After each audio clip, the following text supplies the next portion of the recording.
तिकडे सिंधुदुर्ग रत्नागिरी लोकसभेचे खासदार नारायण राणेंच्या विरोधात विनायक राऊतांनी हायकोर्टात धाव घेतली। लोकसभा निवडणुकीत पैसे वाटल्याचा राणेंवर आरोप करण्यात आला।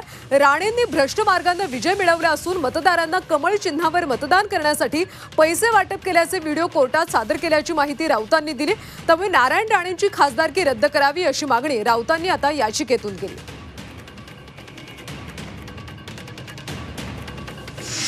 रत्नागिरी सिंधुदुर्ग लोकसभा मतदारसंघामध्ये भारतीय जनता पक्षाचे जे उमेदवार होते नारायण राणे यांनी ज्या भ्रष्टाचारी मार्गाचा अवलंब करून निवडणूक लढवली त्या संदर्भातल्या भ्रष्टाचारी मार्गाचा पुराव्यानिशी दाखला देऊन आम्ही त्यावेळेला तक्रारसुद्धा दाखल केली होती। त्या याचिकेमध्ये या भ्रष्ट पद्धतीचा अवलंब केल्यामुळे म्हणजे करप्ट प्रॅक्टिस ज्याला म्हणतो त्या पद्धतीचा अवलंब केल्यामुळे नारायण राणे यांची खासदारकी रद्द करावी अशी मागणी आम्ही केलेली आहे।